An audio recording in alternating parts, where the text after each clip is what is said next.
Hace rato que está lloviendo pueblo en Venezuela y hace rato largo que comenzó la siembra nueva.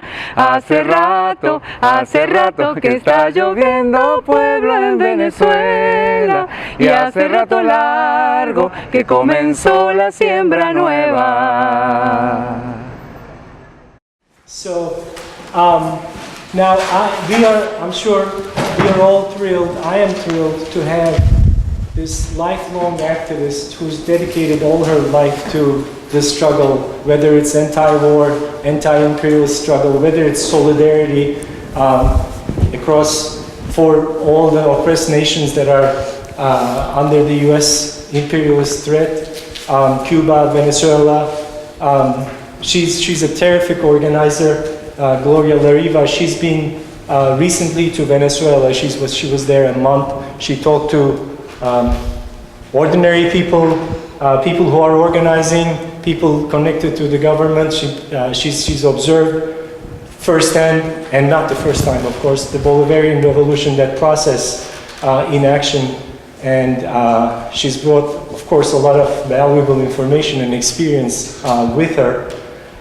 So I'm honored to have her present here to tell us her findings and her experience and what she's found out in Venezuela, what the Bolivarian Revolution, the process is about, what the threats they're facing, all the struggles the people organizing in Venezuela against the US imperialist threat are facing.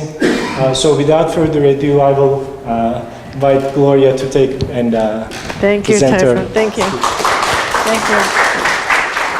Well, I'm really glad to see you all here. I'm glad to be indoors because I was fighting allergies. There's so many trees out there. It's a beautiful spring and beautiful in Pittsburgh.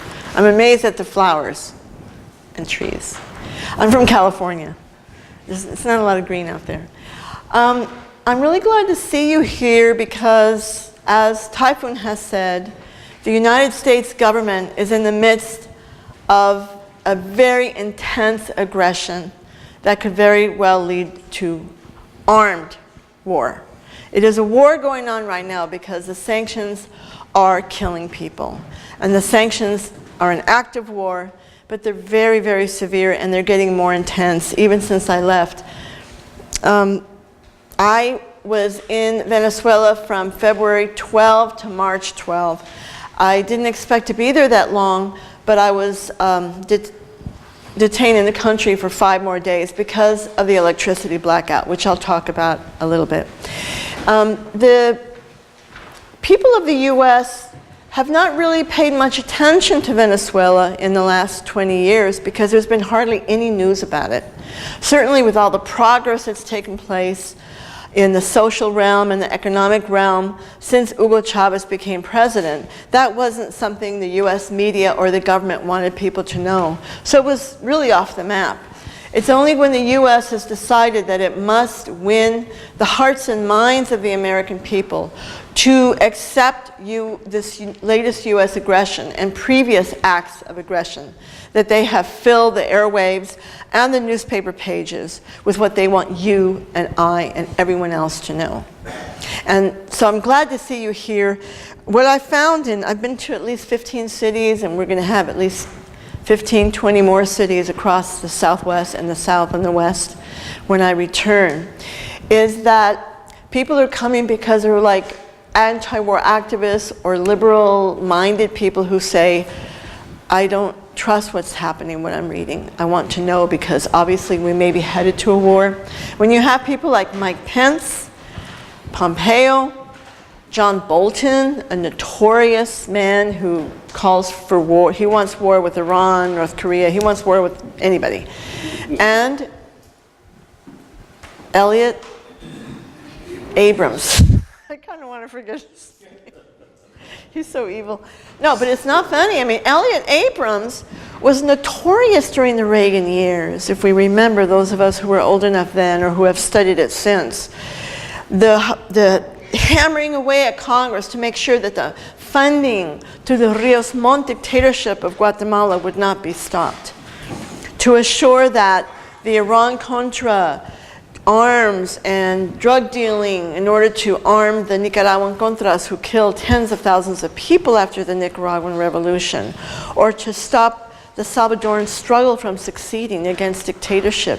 This is the legacy of Reaganism and Elliott Abrams, who is now the special envoy to Venezuela, named by the Trump administration.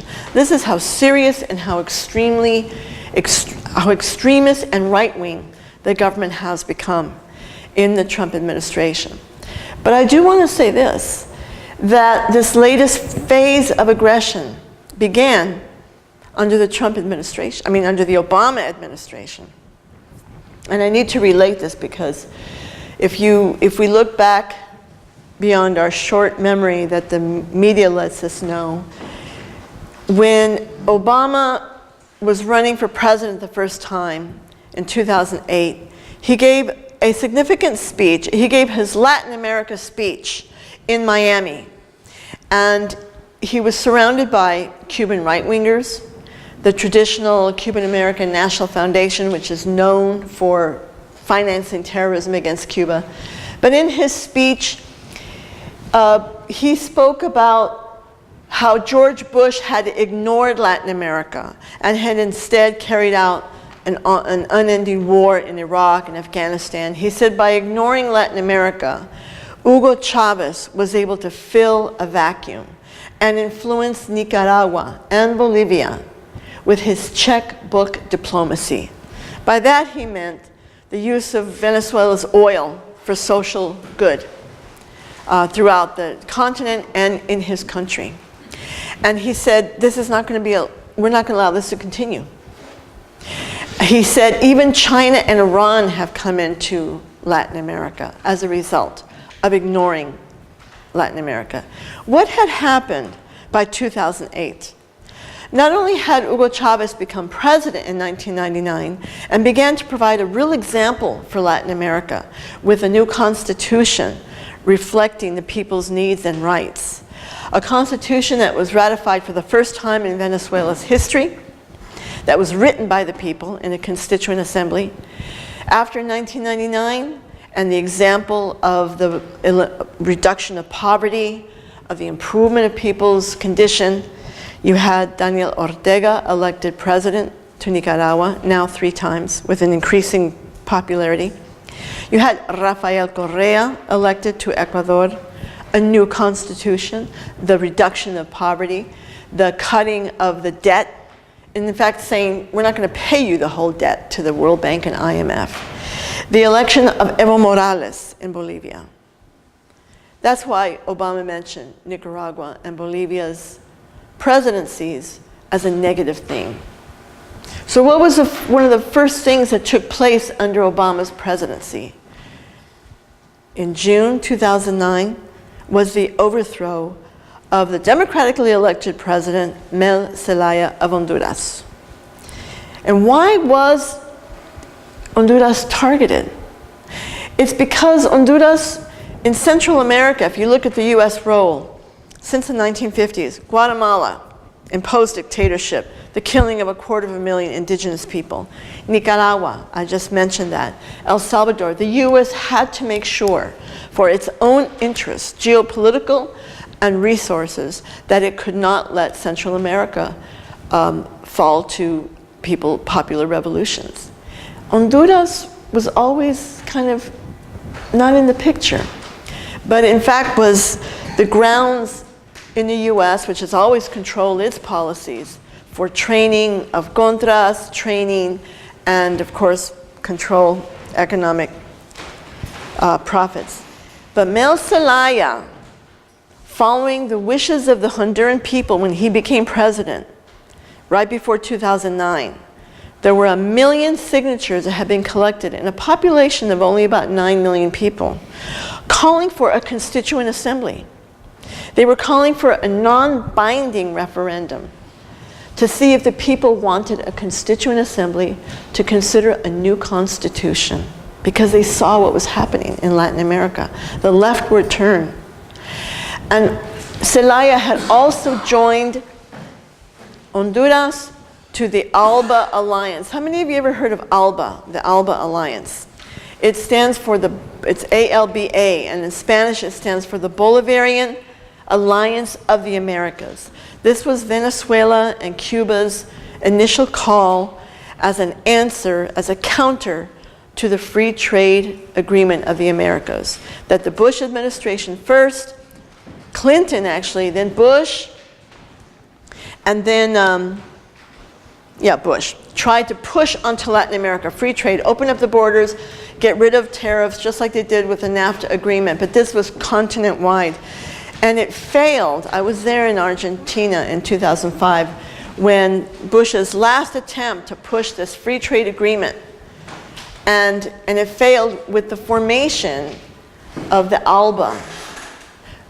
ALBA was Cuba, Nicaragua, Ecuador, Bolivia, Nicaragua, and then Honduras joined, along with Caribbean nations which benefited from oil at almost free to the people of the Caribbean from Venezuela. A new panorama, a new way of life in Latin America. So when Zelaya joined to ALBA, it was a shock to the US. And then the day of the referendum is the day he was overthrown. And since then, we've seen death squads, the killing of hundreds of activists, LGBTQ, journalists, environmentalists like Berta Cáceres, who many of you may know. It's so terrible there that tens of thousands have left. Not just the 7,000 people on the caravan. And I was there with them for 8 days along their route in Mexico. 90% were Honduran, 5% Salvadoran, 5% Guatemalan. That's the legacy of the overthrow of Mel Zelaya. And it really began the reversal of what we've seen. What have we seen? Ecuador's new president, Lenín Moreno, has become a close ally of the US to reopen the base Manta that was shut down by Rafael Correa, to say we're disposed to helping you against Venezuela. To the fascist president of Brazil, Bolsonaro, who's again willing to do whatever the US wants against Venezuela. The president Ivan Duque, that was already right-wing and has remained so, of Colombia. But we have Peru, Panama. The US has been able to turn back what was taking place. Not completely, not with Bolivia, and certainly not with Venezuela, not with Nicaragua. And so now, this is why last November, John Bolton, when he was named by, Trump, said, we're going to get rid of socialism in the 3 countries, the troika of tyranny, Nicaragua, Venezuela, and Cuba. This is what we're facing now. I have just described in my talk something that you didn't expect, but we can't isolate what's taking place in Venezuela. It's a continent-wide change that the US is trying to undertake on behalf of capital.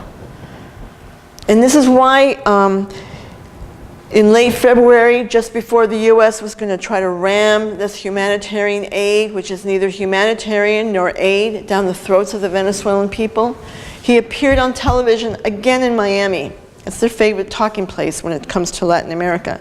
This time he was surrounded by right-wing Venezuelans, many of the elite of Venezuela. And he said, we're going to end socialism in Venezuela, Nicaragua, and Cuba, and we will never have socialism in the United States. Which I thought was funny because there was more interest in socialism and a lot more anger about what capitalism has done to the working class in the US and worldwide. So this latest plot against Venezuela actually began last year. The plot to finally try to overthrow Nicolás Maduro. And it happened timed just before his re-election. The election took place in May 20th last year. And because the Venezuelan Bolivarian forces, the revolutionary forces, have won basically 20 of the last 23 national elections, referenda for president, for parliament, for mayoral and gubernatorial races. Except for 3 of them, the rest have been won by the Bolivarian forces to, help advance the revolutionary struggle. Popular votes. And this time the US decided, we're not going to accept these elections anymore.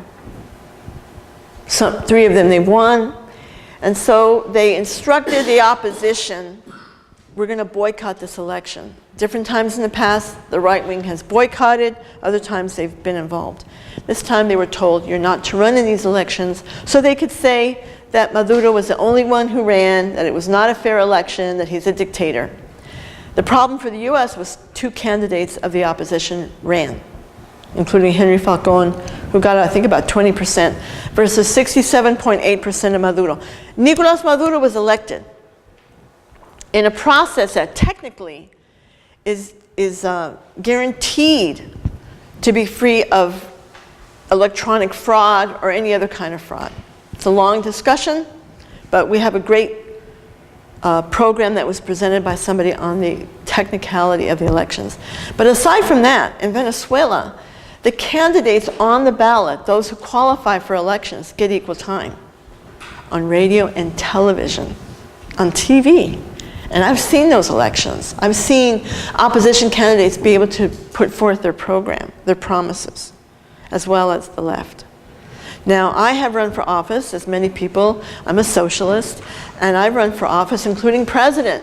You've never seen me on TV. And you may never see me on TV until there's a big struggle to make it happen. Anyway, but that's just talking about democracy in elections. He's the president, and yet the US has said ever since last May, he's not the president. So what did they do? January 10 was his inauguration this year, and the heat turned up. January 10, you started to see the news in the US media. People finally started to read more negative news. They also did in 2015. But anyway, January 22nd, Mike Pence calls Juan Guaidó, an unknown up until then, and said, tomorrow's your day. On January 23rd, he appears on television and says, I am the interim president. He used an article in the Bolivarian Constitution. The article says, when there is a vacuum in the presidency, the National Assembly shall name an interim president. Problem was, there is no vacuum. There is a president, and there is a government. The government's been functioning, and has functioned during his previous mandate. So there was not a vacuum. The other is that the National Assembly was declared by the Supreme Court of Venezuela null and void a couple of years ago. So he didn't have the authority to do that either, but certainly in the Constitution, there was no vacuum. The other thing that the article says, though, is that the interim president shall call elections in 30 days. What was the 30th day? February 23rd. He doesn't have the power to do anything in Venezuela because he doesn't have a ministry of any sort. No power. He's just a puppet of the US. February 23rd was the day that the US decided they were going to bring these 4 tractor trailers, 4 trucks, into Venezuela with so-called humanitarian aid to feed the starving people of Venezuela. I'm going to show a little video. I have 4 short videos. I'll show them one after the other quickly. This is just 2 of many, or 3 actually, of many responses I got from people who said, we reject this aid. This is not what we need. We need you to lift the sanctions off our backs.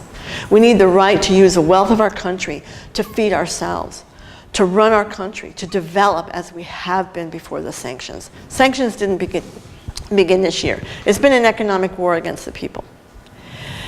I was at that bridge. There were 2 bridges that were the point of struggle where the US tried to bring the aid in.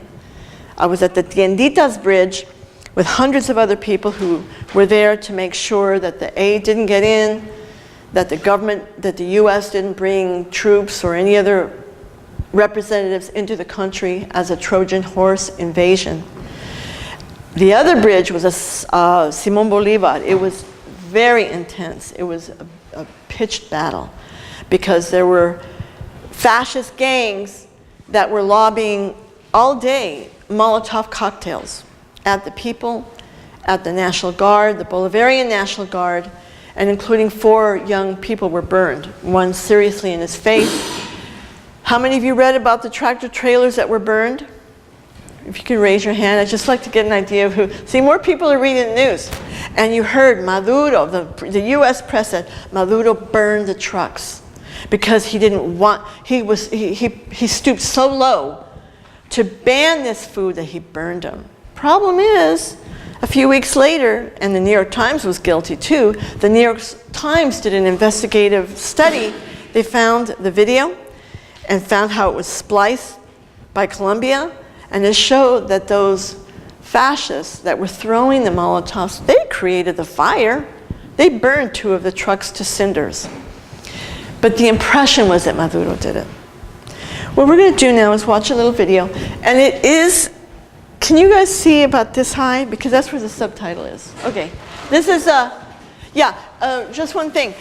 For 3 years now, the US, for 3 years, with the super high rise in prices, food prices in the private stores of Venezuela, the private markets, it's almost impossible for people to shop in them unless you're of the wealthy class. So the government for 3 years has been providing what's called CLAP. It's the local committees for supply and production, and it's a substantial supply of grains and other foods, non-perishables, plus they distribute chicken, meat, eggs, and when I was there, they were doubling the delivery from every month to every 2 weeks. And this is a little shot. 6 million families receive this regularly for a very minimal cost. The cost, it doesn't compare the cost in here of what they make versus what they pay, but it's truly minimal. And 6 million means 20 to 24 million people out of a population of 30.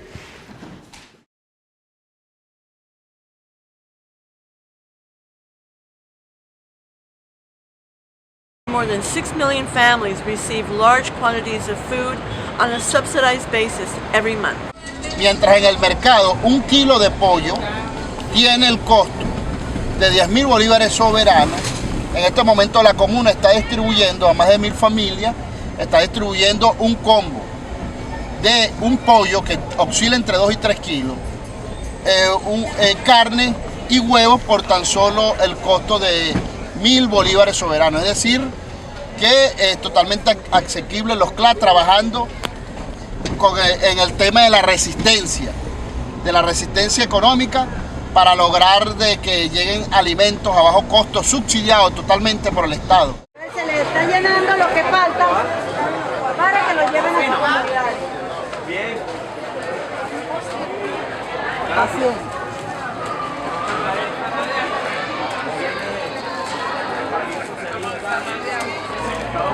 Ya adelante llevaron los pollos, los huevos y la carne, proteína para cada una de nuestras comunidades. Así que la ayuda humanitaria que nos iba a mandar Trump, que se la coma él solito, pues nosotros no la necesitamos.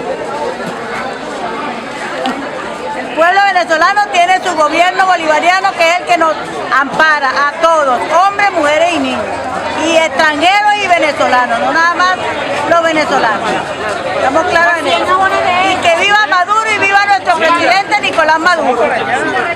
Mira, Gloria, ella es la jefa de los CLAP de la parroquia de Una de las jefas. Junto con la camarada Maribiel. Y todo esto es la estructura del Estado Mayor de los CLAP. Es el equipo de despliegue. Que es el equipo de despliegue, todos ellos que están allí. Y aquí vienen los CLAP. 4, 6, 18, 30. Este jabón bolivariano comunitario. Esto lo que le cuesta son 500 bolívares. Mientras el otro le vale 2.000 y 3.000 bolívares. Bolivariano. Y lo producimos aquí en Antima. Ese jabón se produce en Antima. Gloria, déjame presentarte. Ella es la camarada Reina Lira. Ella es la coordinadora por el Partido Socialista Unido de Venezuela de comunas y consejos comunales en la parroquia. Aquí hay 21 comunas y 196 consejos 198 consejos comunales. Nosotros, bueno, buena, hola. The neighborhoods are organized through communal councils, which in turn form larger entities called communes. The people with responsibilities are elected. Esta es una de las visiones de nuestro comandante eterno Hugo Rafael Chávez Frías, que nos mandó como comunidad a organizarnos. Y bueno, en caso de eso, haciendo caso de eso, una de las parroquias emblemáticas es Catedral, donde nos hemos organizado y los resultados son estos, pues el beneficio, no como dicen que nos van a mandar una ayuda humanitaria donde es un desecho que nos iban a mandar, mientras que nosotros tenemos aquí la comida organizadamente. Eso. And right before the February 23rd, one of the officials of the government explained that what the U.S. claimed they were bringing into, or trying to bring into Venezuela, was 70 tons. But in that region alone, in Táchira, the area bordering Colombia, the government delivers 12,000 tons of food on a regular basis. So it was really just an attempt not only to provide this false image of hunger, but that the objective also was to try to split the military. That's why in the speech that Trump gave, I have to keep thinking what is his name, that Trump gave in Miami, if you recall, he was demanding that the Venezuelan troops come over to the US side, that they defect. And he said, because you have one last chance, I mean, in his usual arrogant way, or you will lose everything in your lives. Some 300 soldiers, Bolivarian National Guard, and others, a small number of officers did go over. A number of them crossed that day, but others also defected out of 300,000. So it was a failure for the US. But the interesting thing is, the Colombian government is about to deport them back into Venezuela. Because what did Narco Rubio promise to them? He made, and that's his name, as far as I'm concerned, he promised to them publicly, and it's what they heard, $25,000, which is a lot of money for them in that economy. They never got a penny. They never got a penny from any of them. They didn't get anything from Juan Guaidó. And very shortly after, they were at the border, looking through a fence, talking to a reporter, and they said, President Guaidó, come help us. It's like, he's not going to do anything for you. That was a show. And now they're getting deported back home. Nothing ever happened for them. So much for going to the other side. Some of them have apparently been captured, not captured physically, but attracted to becoming a paramilitary operation against the country, trained to go infiltrate back. The view of the government ever since the beginning of Chavez is that if the oil, according to the new constitution and the nationalization of the greatest source of wealth for the people, 90% of the income comes from oil. And if it belongs to the people, how does that translate it? Does it mean each person gets 20 barrels a year or a certain allotment to do what they will? No. It's converted into benefits, like 2.6 million new homes that have been built. The great majority of it in the last 5 or 6 years. 2.6 million means at least 10 million individuals who benefit from a roof over their heads. Not only that, but the services, daycare centers in a lot of these projects. And we're going to see that now. 2.6 million. That is making the wealth of the country belong to the people. And I interviewed many. I walked into their homes, not in this video, because I've been traveling a lot and I have a lot of video, and I just made a new one, which you're going to get to see, about the prisons. And when I went into the homes of one particular tower, a story of an architect, a woman who had lost her home twice. And she said, I just broke into tears when I was told I would have this new home. Who bought it in about a year's time, was insistent on showing me her title. And the first couple in this, they're folk singers, they're famous folk singers, but they scrape by like many cultural artists we know. And they have a brand new home, so you'll get to see this. The second woman is one of many, many in the early years of Chavez's presidency, when the poor built homes, really shacks, shanties, up these extremely steep mountains of Caracas, and when a heavy rainfall comes, they just get wiped out, wiped down the river. So we'll get to see this now.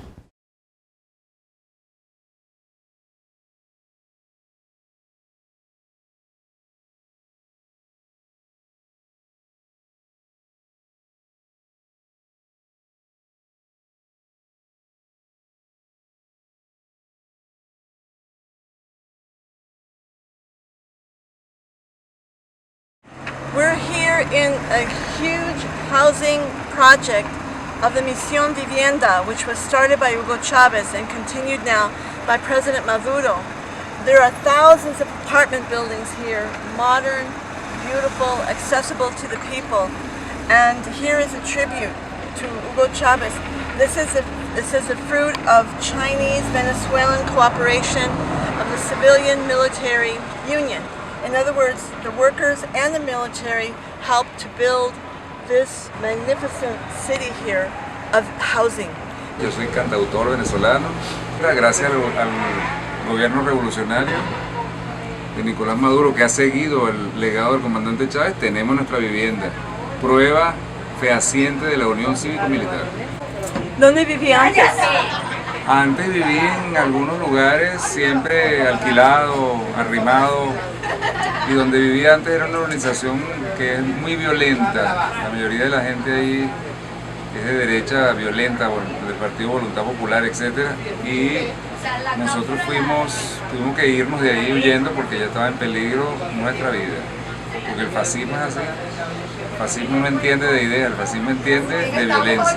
Por eso nosotros le decimos al fascismo, a la derecha internacional y al imperialismo norteamericano, Trump, manos fuera de Venezuela. Por fin tenemos estabilidad y nunca hubiésemos podido tener un apartamento tan bonito, un lugar tan bonito como este, con esas características. Vivimos en un apartamento de 3 habitaciones, muy bonito. Nunca hubiésemos podido tenerlo si no hubiese sido por la Gran Misión Vivienda Venezuela, porque al precio que compramos aquí, jamás hubiésemos podido comprar un apartamento de esas características en el mercado que llaman capitalista, que es el mercado, las viviendas del mercado.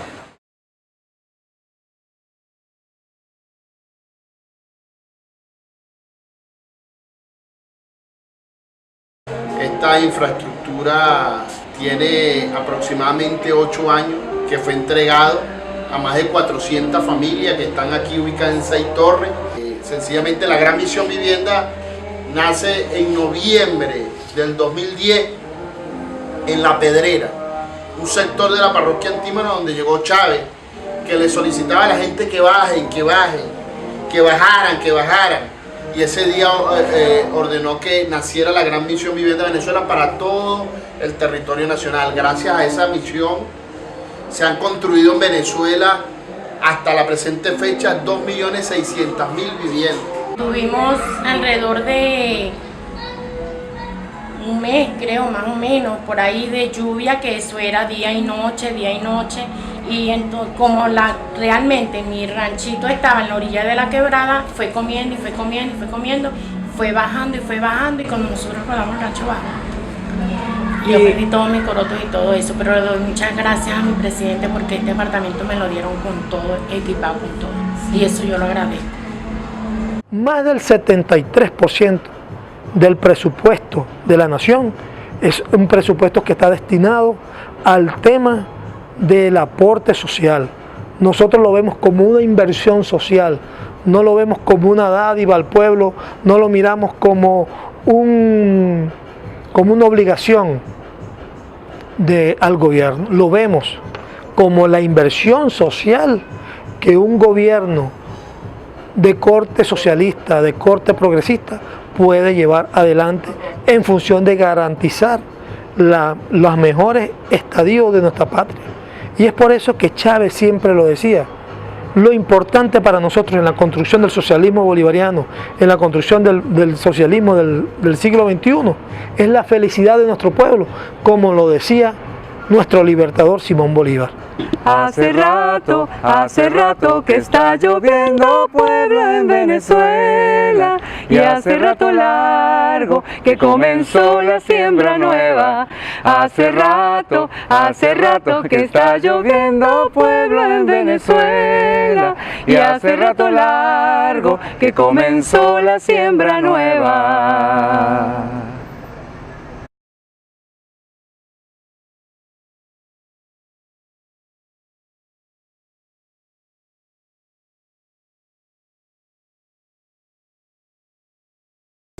I didn't know that they were famous, but I just came upon them. The woman mentioned that they have this housing not like something they couldn't hope to afford in the market. We know about the market. We know what it's doing to every city and town in the United States. There's a big article in the New York Times today about how poor neighborhoods, Black, Latino, especially they say Black neighborhoods, are being replaced by people who have money, by real estate that's coming in, buying homes for cheap, and has a higher profit margin. And it's the gentrification. It's a market. What it takes to buy a home here in the richest country in the world, where we have a glut of new homes, empty homes, is what, 30 years if you're lucky to keep a job? And it's not yours really, and you have to, we know what it means. This socialist housing, which is not just provided to poor people, but to hopefully they say up to 7 million homes they want to build, 3 million by the end of this year if they can make it, is for people's needs, every human being.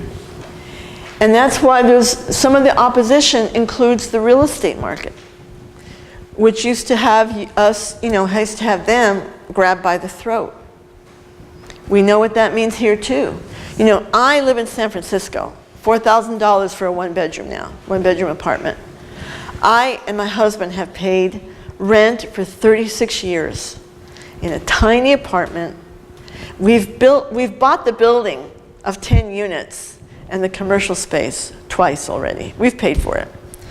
If we're late 5 days, we're evicted. We're evicted.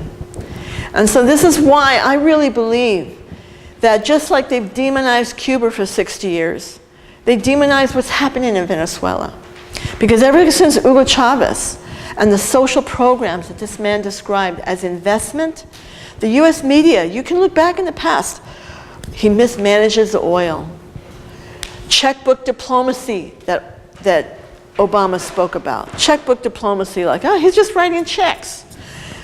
It means that the oil companies aren't getting those checks. So it's a whole different way of looking at society. It's a different system. And it's why Trump said, we're going to get rid of socialism in Venezuela. Can't have that example here. I feel that we are so deprived as people of the US, and we don't even know it. Even people who consider themselves middle class, who have to go into debt to put their child into college. And do you know that in Venezuela, 45 universities and colleges have been built in 20 years? 45. And they're free. So those families don't have to go into debt like ours. We're going to watch a video of something called bachaqueo. It's an invented word in Venezuela, but it's the word to mean contraband, black marketeering. Because the government provides so many goods, from food to a lot of other needs, gasoline is basically free in Venezuela. It is stolen by black marketeers, contrabanders, people from Colombia who come in and take the goods out and make a super profit in Colombia on the other side of the border. This woman is the minister of a new ministry that was created by Hugo Chavez in 2011 called the Ministry of Popular Power for Penitentiary Service. We'll watch a short video of 2 prisons that I visited when I was there. I was very fortunate to be able to go into these prisons. But I happened to meet her when we were in Táchira after that struggle to keep that so-called aid from coming in. It was the next day when we were just taking a break. Actually, we were trying to find gasoline to go back home. 25 hours on bus to go back to Caracas. Because gasoline disappears in that region, and you'll see why. This is one of the big factors of the economic aggression against the people of Venezuela. So we'll watch that. And then at the end of her video, it's like a 5-second break, and then there's a video, another interesting video.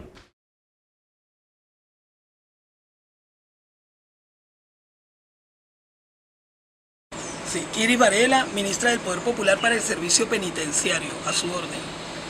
Y me estaba explicando lo que es el bachaqueo aquí en Táchira, sí, con cuestión de la gasolina.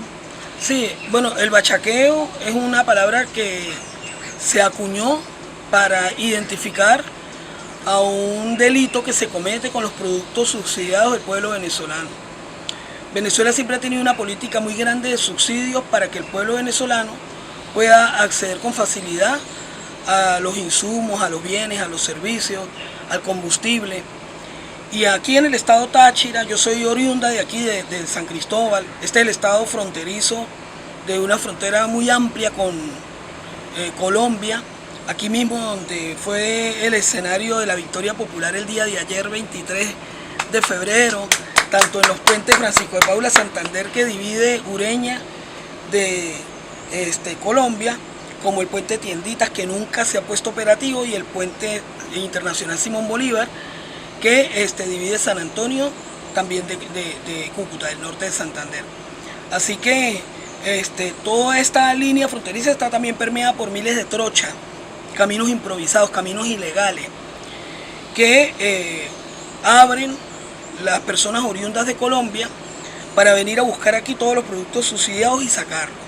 Como lo sacan por esas vías, eso se le llama bachaquear, es contrabando de extracción, es el contrabando de nuestros productos. No los pasan, por supuesto, por los puentes fronterizos. Como es un delito, lo meten por las trochas, le decimos nosotros, caminos verdes, caminos improvisados, ¿no? Para ocultarse, porque están cometiendo un delito y entonces lo pasan por allí.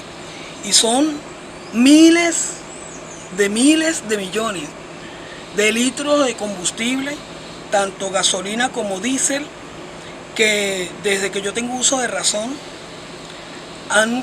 se ha llevado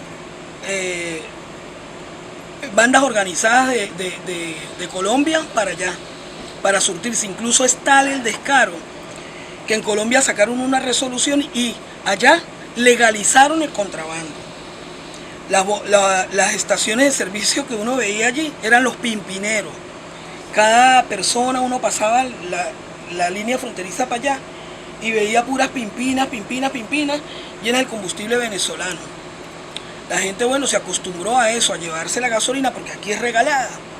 Pero es regalada porque el gobierno nacional, el gobierno revolucionario la subsidia para su pueblo. Y ese subsidio, pues, es oro puro, ¿no? Incluso aquí llegó a ser más lucrativo contrabandear el combustible y los alimentos y los productos subsidiados de Venezuela que transportar droga, decíamos nosotros. ¿No? Decíamos, por supuesto que Colombia es un narcoestado, ¿no? Todo el mundo lo sabe. Está calificada como el mayor país productor de drogas del mundo. Uno no sabe qué tanto hacen las bases militares gringas allí. ¿Será que están cuidando el negocio? Dice uno. Pero bueno, esa es la triste realidad de lo que ha pasado aquí en la frontera con lo que es el bachaqueo, que es contrabando de extracción, desde hace mucho tiempo. Y nosotros hoy estamos victoriosos, estamos muy orgullosos de nuestro pueblo, de lo que pasó el día de ayer con nuestro pueblo, que ha sufrido tanto esta embestida de la guerra económica y guerra psicológica y guerra híbrida y las amenazas. Y bueno, lamentablemente el señor Donald Trump, en un acto de esquizofrenia, salió a dirigir él personalmente toda esta operación contra el pueblo venezolano, y lo que lograron fue despertar nuestro patriotismo, ¿no? Que en realidad nunca ha estado dormido. Nosotros los venezolanos somos patriotas y por nuestra patria estamos dispuestos a ofrendar la vida. Decíamos antes del episodio de ayer que nosotros nunca nos imaginamos que íbamos a tener la gran oportunidad de vivir lo que se vivió aquí hace hace más de 200 años que tenemos de independencia, que es tener que salir a enfrentar nuestra patria contra imperios, así como lo hicimos hace 200 y más años contra el imperio español que dominaba estas tierras. Hoy los hijos de Bolívar y de Chávez salimos nuevamente a plantarle cara al imperio. Con nuestro corazón de patriotas nos paramos en esos puentes, hombres, mujeres y niños de todas las edades, y estamos dispuestos a ofrendar nuestra vida. Gracias a Dios, aquí estamos sanos y salvos y cantando Victoria Popular. Victoria Popular, Victoria Popular. Venezuela en defensa de la paz. There are many benefits that the Venezuelan government provides to the people. We're here in a park in which you can see what is called a street gym. At 6 a.m. the weights are opened up and people can exercise for free. There are quite a few of them in Caracas and around the country. Y nos preparamos los comandos que vamos a defender la paz. Por lo menos yo no soy madurista, no recibo caja clase, no recibo bonos, pero voy a dar mi vida por mi patria si me toca hacerlo, por mi patria. La bala de los que nos vengan a invadir no traen una barrita donde diga vamos a matar solamente al chavista y vamos a dejar al opositor vivo. No. Entonces para yo morirme debajo de un sótano asustado por una bomba, prefiero morir matando, morir peleando por mi país. Por mi país. And I put that in because that was a sentiment of a number of people I met who said, I'm not a Madurista, I don't follow Maduro, but they're not going to do that to our country. Because, as you see from the other woman, a great sense of patriotism. I mean, anybody would feel that way about their country.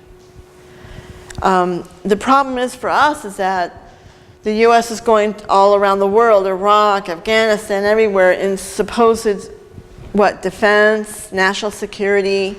Obama named in 2015, springtime, a national security threat and imposed sanctions against Venezuela, which was a serious, it would be a joke if it weren't so serious. Sanctions. So I was in Táchira, where she was, and I had traveled those 25 hours by bus from Caracas to the border with Colombia, and I was with people from the Ministry of Penitentiary Service, because I had to hitch a ride. And they were telling me about the reform of the prisons.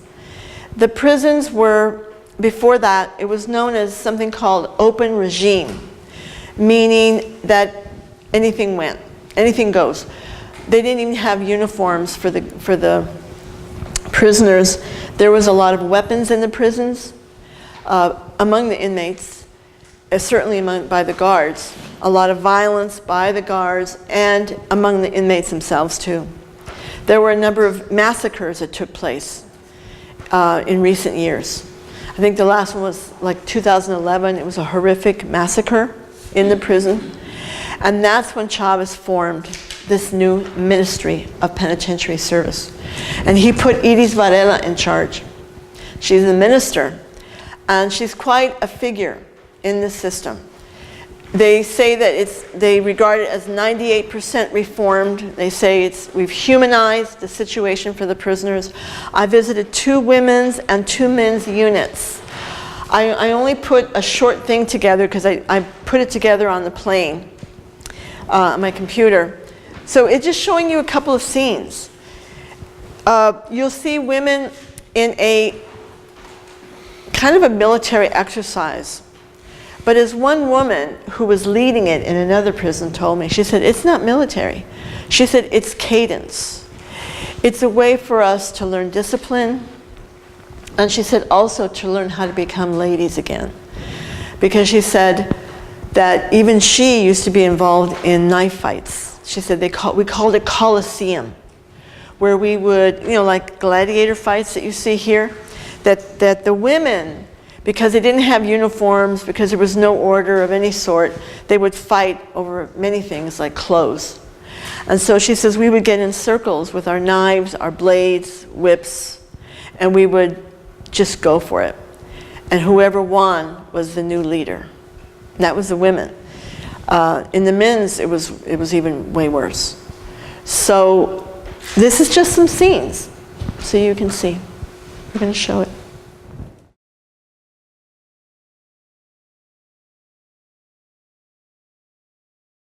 ¡Bomba! 15. 2, 3, 4, 5, 6, 7, 8, 9, 10, 11, 12, 13, 14, 15. ¡Bomba! 28. 2, 3, 4, 5, 6, 7, 8, 9, 10, 11, 12, 13, 14, 15.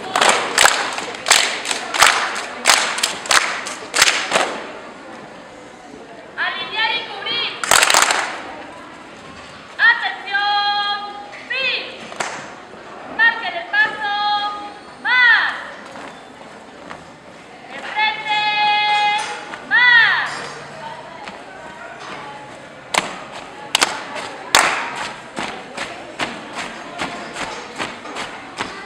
¡Ay, mamaíta, venidme a ver! ¡Ay, mamaíta, venidme a ver! Mira cómo estoy de tanto correr. Mira cómo estoy de tanto correr. Con mente positiva. Dando el ejemplo que no dejó Bolívar. 3, 3, 3, 2, 1. Y un, 2, 3.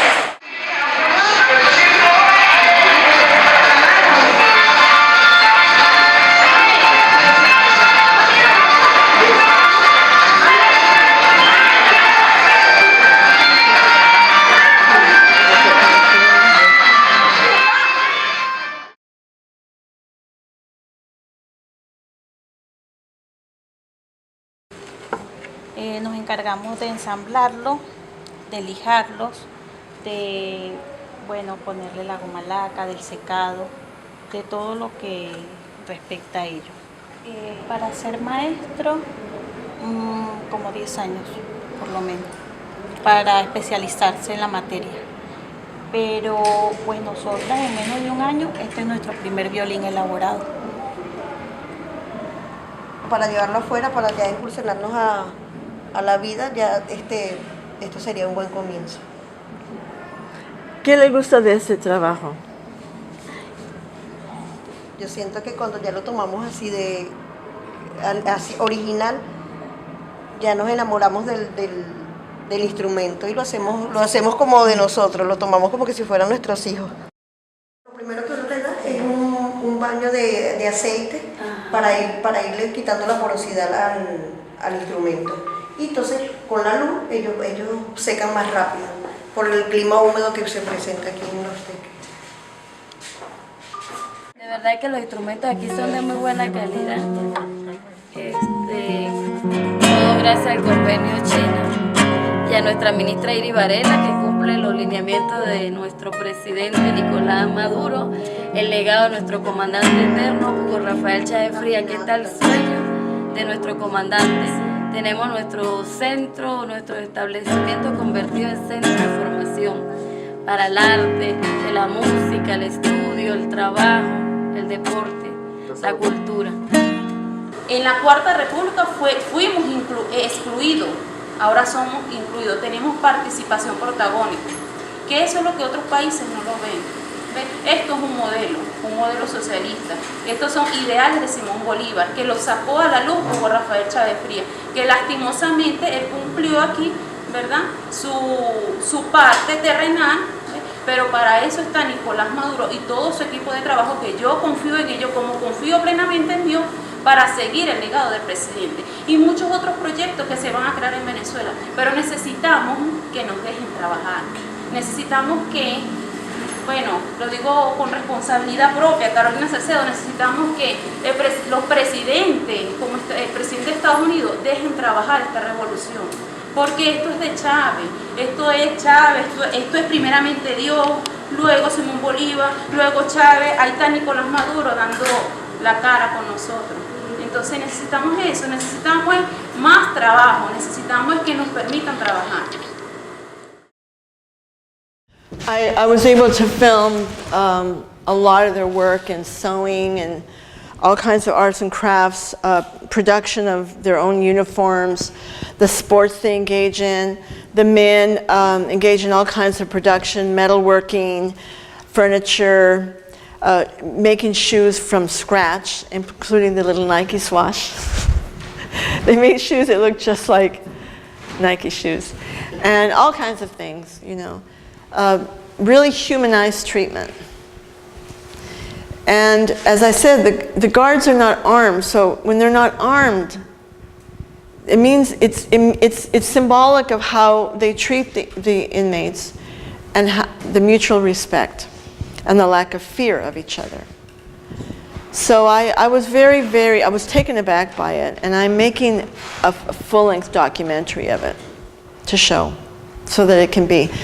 When you have that attitude about the prisoners in your country, I think it says a lot about your society. And the minister, Iris Varela, said they have almost 0% recidivism. So I believe that there's so much that's hidden about this country. It doesn't mean that things are easy right now. It's very, very hard. And as time and again people said, and as we should understand, it's severe sanctions that have been imposed on them. The U.S. has taken over Citgo properties in the U.S., all the profits that would come from the sale of the oil. The U.S. has cut off trade with Venezuela in that regard, and the supply of naphtha that's needed to lighten the very heavy oil Venezuela has.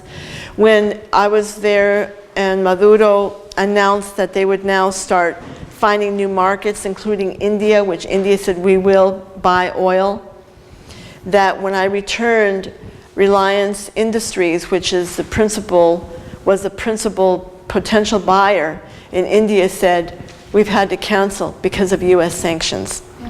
Not only the Bank of England refused to release the $1.2 billion in gold that's due to Venezuela, that belongs to Venezuela, but also Portugal refused to release more than $1 billion that it holds of Venezuela's money. That's just the tip of the iceberg. Since last year, even before the elections of president, the U.S. stopped 5 major shipments that the foreign minister has mentioned. There could be many more, including all the vaccines for the children of the country, all the insulin for the 60,000 insulin-dependent patients, so on and on and on. And it took the United Nations to have to intervene because the U.S. kept ordering the banks that Venezuela was sending the money to. The U.S. ordered those banks to not accept the money and not so that the medicine couldn't be shipped. They're trying to kill people.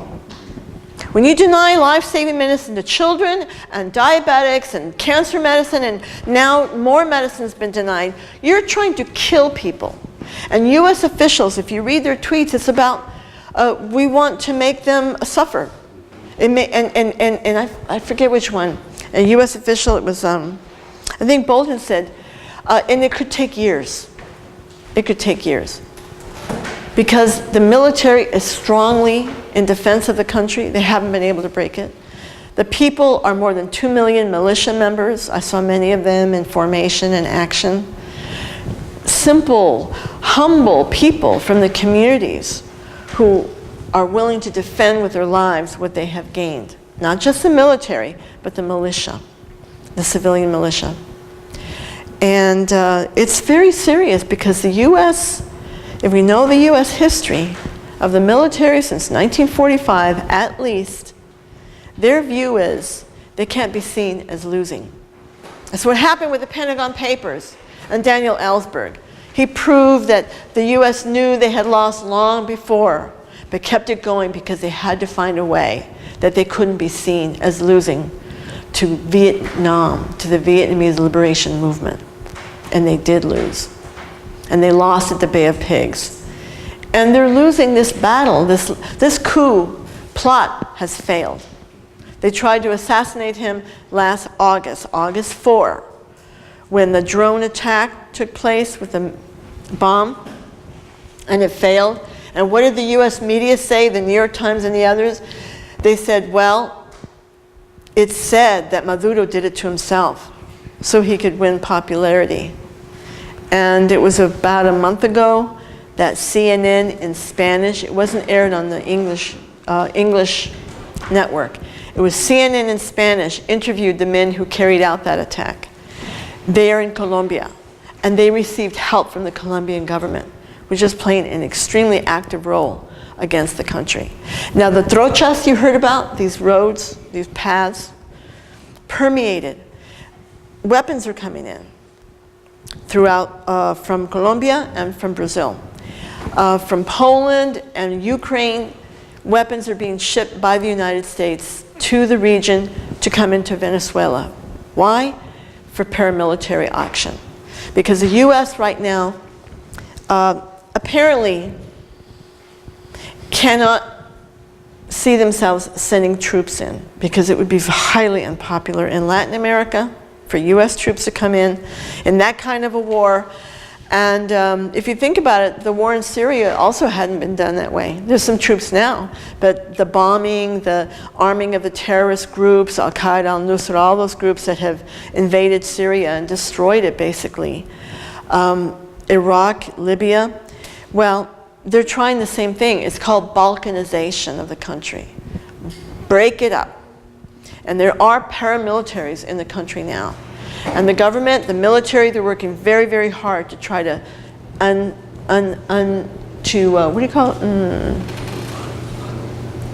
them, dismantle them, something.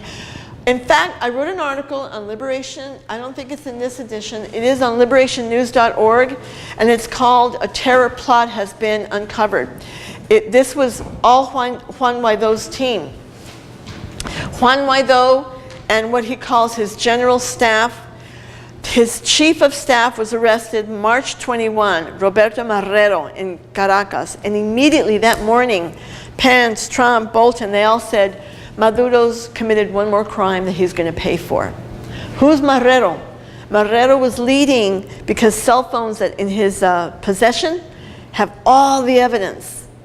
They were for his team, showing that they were paying about 60 paramilitaries by sending these hundreds of thousands of dollars a day to Colombia, to a woman named Roxana, who was hiring paramilitaries to infiltrate the country and carry out a whole list that they had: assassination of leaders, including Maduro, continued attack on the electrical system, and the subway system. All kinds of attack that's being planned. It's called degrading the society. Carrying out terrorism that has already been happening in previous years. This is how they plan to debilitate the country, like they've tried with Cuba, as I said. You know, 3,400 people have been killed by US terrorism in Cuba. I don't know if people know that. Anyway, before I end, I'd like to mention that I went through the blackout. I was flying out on March 7th. I planned to go to Washington for the great march that many of us were able to organize. Thousands of people marched in the street, the biggest action for Venezuela. I was at the airport at 5, the lights went out, and we realized soon the whole country was down in electricity. I was shocked, and I know people were shocked in that country, but I was personally shocked because I thought, is a war coming?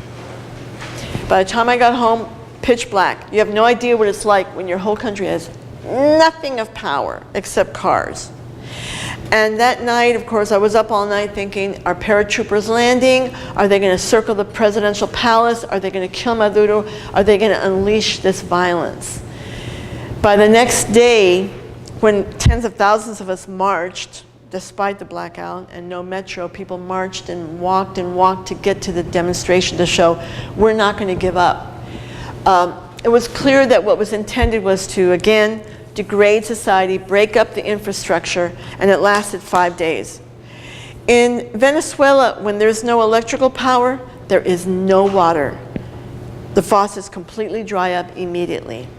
All the pumps operate on electricity. And after 5 days, it became very severe. But the generators were delivered to all the hospitals, and yet some people died. Water was gone in the stores. There was a second wave of attacks from March 25th to April 4. And on March, I think 26 it was, the second day of that 5-6 day attack, Guaidó appeared before the null and void National Assembly, which he claims to lead. And on the video, on the internet, he says, this electricity will be down until Maduro leaves office, meaning he knows it's the US doing this. And he thought that this would be permanent because high-powered rifles fired into the El Guri hydroelectric plant transformers, caught them on fire. Lines were wrecked. There's been hundreds of terrorist attacks on the electricity.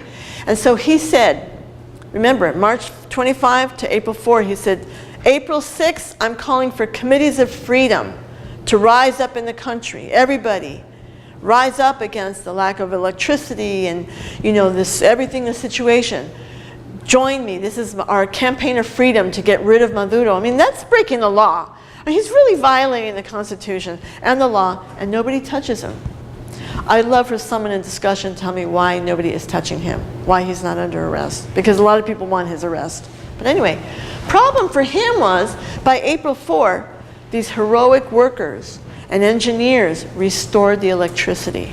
It's greatly weakened because the turbines have been injured, have been affected, and they've got to find a way to restore the whole system, including diversifying. That's their next move right now, is they're trying to diversify the electrical output. But his time failed. April 6th, nothing happened. So now he's called for a new date, May Day. Well, that's the Workers' Day. He doesn't represent the workers. There's going to be a lot more Chavistas in the street on May Day. So I'd like to end there. I really appreciate your listening to me and patience.